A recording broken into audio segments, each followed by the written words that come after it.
காதல் த கோர்னு ஒரு மலையாள படம் வந்துச்சுல்ல, அது உங்களுக்கு பிடிச்சிருந்துச்சுன்னா இந்த திரைப்படம் உங்களுக்கு கண்டிப்பாக பிடிக்கும். உங்களுடைய எல்லா கேள்விக்கான பதில் வந்து இந்த திரைப்படத்தில் இருக்குது. இது புரிதலை இந்த திரைப்படம் உங்களுக்கு கண்டிப்பாக கொடுக்கும்.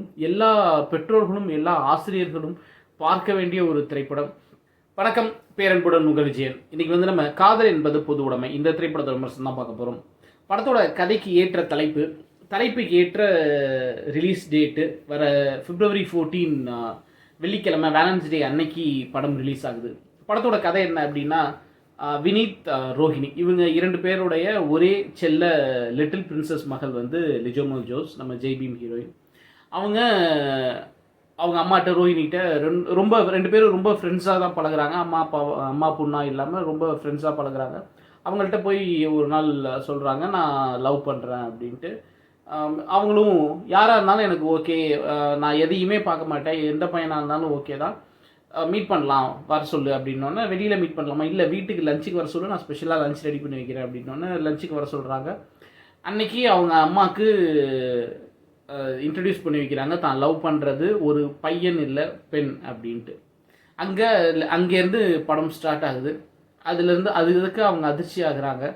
அதுக்கப்புறம் அவங்க அப்பாவும் அதிர்ச்சி ஆகுறாரு. அவங்க அதுக்கு எதிர்வினையாட்டுறாங்க. கடைசியில் என்ன நடந்துச்சு, அவங்க ஏற்றுக்கிட்டாங்களா அந்த காதலை, அப்படிங்கிறது தான் திரைப்படத்திலே கதை. படத்தோட ஃபஸ்ட்டு பாசிட்டிவான விஷயம் என்ன அப்படின்னா வந்து, இது வந்து ஒரு படம் வந்து முழுக்க கான்வர்சேஷன் தான். காதல் த கோர்னு ஒரு மலையாள படம் வந்துச்சுல்ல, அது உங்களுக்கு பிடிச்சிருந்துச்சுன்னா இந்த திரைப்படம் உங்களுக்கு கண்டிப்பாக பிடிக்கும். படம் முழுக்க ஒரு கான்வர்சேஷன் தான். ஆனால் ஒரு ப்ரீச்சி மோடில் இல்லாமல் இயல்பாக பேசிக்கிற மொழியில் இருக்குது. இன்னொன்று என்னென்னா, இது ரொம்ப ஒரு மாதிரி கருத்து சொல்கிற அல்லது புரட்சி பேசுகிற படமாக தான் இந்த மாதிரியான படங்கள்லாம் வரும். ஆனால் இந்த படம் அதுலேருந்து எங்கே வேறுபடுது அப்படின்னா, இது வந்து ஒரு பொது சமூகத்தின் பார்வையில் இந்த படத்தை எடுத்திருக்காங்க. எப்போதுமே வந்து இப்போ ஜெய்பீமாக இருக்கட்டும் அல்லது அந்த மாதிரியான ஒடுக்கப்பட்ட சமூகத்தில் ஒடுக்கப்பட்ட மக்களை பற்றி எடுக்கிற படங்கள் வந்து அவங்களுடைய பாயிண்ட் ஆஃப் வியூலேருந்து தான் இருக்கும். அது ஒடுக்கப்பட்டவங்களுக்கு புரியும். அவங்க மைனாரிட்டி ஆயிடுறாங்க. மெஜாரிட்டியாக இருக்கிற பொது சமூகமுக்கு வந்து அந்த விஷயம் புரிகிறதுல ஒரு கனெக்ட் ஆகிறதுல ஒரு இடைவெளி இருக்கும். இந்த திரைப்படம் அதை உடச்சிருந்துருக்கு. எப்படின்னா, இது வந்து ஒரு பொது சமூகம், பொதுமக்கள் இந்த LGBTQ பற்றி எந்த விதமான புரிதலும் அல்லது எதுவுமே தெரியாமல் இருக்கிறாங்கல்ல, அவங்களுக்கு ஏகப்பட்ட கேள்விகள் இருக்கும். நிறைய கேள்விகள் இருக்கும். ரொம்ப சின்ன பிள்ளைத்தனமான கேள்விகள்லேருந்து, ரொம்ப பிற்போக்குத்தனமான கேள்விகள்லேருந்து, நிறைய அறிவியல் பூர்வமான கேள்விகள்லேருந்து நிறைய கேள்விகள் இருக்கும். அது எல்லா கேள்விகளும் இந்த படத்தில் கேட்கப்பட்டு எல்லா கேள்விகளுக்கும் விடை சொல்லப்பட்டு இருக்கு. எங்கேயுமே வந்து கருத்து சொல்கிற மாதிரியோ பாடம் எடுக்கிற மாதிரியோ இல்லாமல் ரொம்ப இயல்பான ஒரு கான்வர்சேஷனாக இருக்குது. அதுதான் இந்த படத்தோட மிகப்பெரிய ப்ளஸ்.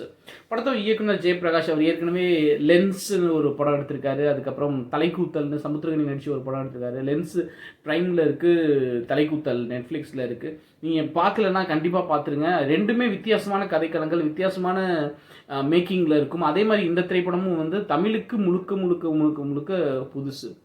பெர்ஃபார்மன்ஸை பொறுத்த வரைக்கும் சீசன்ட் ஆக்டர்ஸு வினீத்தும் ரோஹினியும், அதுக்கப்புறம் லிஜோமல் ஜோஸ் அவங்க சொல்ல வேணாம், அவங்களும் அந்த ரோலில் பர்ஃபெக்டான ஒரு ரோல் பண்ணியிருக்காங்க. தீபாக்கா அவங்களோட கரியர் பெஸ்ட்டுன்னு சொல்லுவேன் இந்த திரைப்படம். இன்னொரு 2 சப்போர்ட்டிங் ஆக்டர்ஸ் வராங்க. மொத்தமே 6 பேர் தான். ஒரு மினிமல் காஸ்டிங், ஒரு மினிமல் பட்ஜெட்டிங், ஆனால் பேசுகிற விஷயம் மட்டும் மேக்ஸிமமாக இருக்குது. அதுதான் இந்த திரைப்படத்துடைய மிகப்பெரிய சிறப்பு. சரி, இந்த படம் யாருக்கானது அப்படின்னா, உங்களுக்கு LGBTQ அப்படின்னு ஒரு கம்யூனிட்டி இருக்கிறது தெரியும். அதுக்கான அப்ரிவேஷன் கூட தெரியாது. அப்ரிவேஷன் தெரியும், ஒன்றும் என்னென்ன டினோட் பண்ணுதுன்றது தெரியாது. சரி, அதுவும் தெரியும். அதை பற்றின எனக்கு நிறைய கேள்விகள் இருக்குது. இப்போ இந்த திரைப்படத்தில் வந்து ஒரு கேள்வி கேட்குறாங்க, அதுக்கான ஒரு பதில் வருது. அந்த பதிலிருந்து நமக்கு ஒரு துணை கேள்வி வருது. அந்த கேள்விக்கான பதிலை அடுத்த சீனில் சொல்லிடுறாங்க. அப்படியே போகுது. அது எப்படி இயக்குனரும் வந்து நான் சொன்ன அந்த பொது சமூகத்தின் பார்வையிலேருந்து எழுதுனதுனால அந்த மாதிரி போகுதுன்னு நினைக்கிறேன். உங்களுடைய எல்லா கேள்விக்கான பதில் வந்து இந்த திரைப்படத்தில் இருக்குது. இது முக்கியமாக பேரண்ட்ஸ் பார்க்க வேண்டிய ஒரு திரைப்படம். அவங்க குழந்தைகளை பற்றி புரிஞ்சுக்கிறதுக்கு, அவங்கள ஏற்றுக்கிறதுக்கு, ஏற்றுக்கிறங்கிற நிலைக்கு போகிறதுக்கு கொஞ்சம் காலம் ஆகணும், அது பரவாயில்ல. ஆனால் முதல்ல புரிஞ்சுக்கணும்ல, அந்த புரிதலே நம்ம சமூகத்தில் நிறைய பேர்கிட்ட இல்லைங்கிறது ரொம்ப வருத்தமான விஷயம். அந்த புரிதலை இந்த திரைப்படம் உங்களுக்கு கண்டிப்பாக கொடுக்கும். எல்லா பெற்றோர்களும் எல்லா ஆசிரியர்களும் பார்க்க வேண்டிய ஒரு திரைப்படம். இந்த வேலண்டைன்ஸ் டே அன்னைக்கு இதை விட சிறந்த ஒரு திரைப்படம் காதலை பற்றி வர முடியாது. ஒவ்வொரு வசனமும் அவ்வளவு அழகாக இருக்குது, அவ்வளவு நச்சுன்னு இருக்குது. சில இடங்களில் நமக்கு சுள்ளுன்னு உரைக்கிற மாதிரி கூட இருக்குது. இந்த காதலர் தினத்துக்கு இதை விட பொருத்தமான ஒரு திரைப்படம் வரதுக்கான வாய்ப்பே கிடையாது. திரையரங்கில் போய் பார்த்து நீங்கள் இந்த திரைப்படம் கொடுத்த ஆதரவு தான் அந்த சிறுபான்மை சமூகத்தை வந்து பெரும்பான்மையாக்கிறதுக்கு உதவி பண்ணும். அதனால் முடிஞ்ச வரைக்கும் தயவு செய்து திரையரங்கில் போய் இந்த திரைப்படத்தை பாருங்கள். இந்த மிஷனும் பிடிச்சிருந்தா லைக் பண்ணுங்கள், ஷேர் பண்ணுங்கள், கமெண்ட் பண்ணுங்கள், சேனல் சப்ஸ்கிரைப் பண்ணுங்கள். அன்பை பகிர்வோம். நன்றி.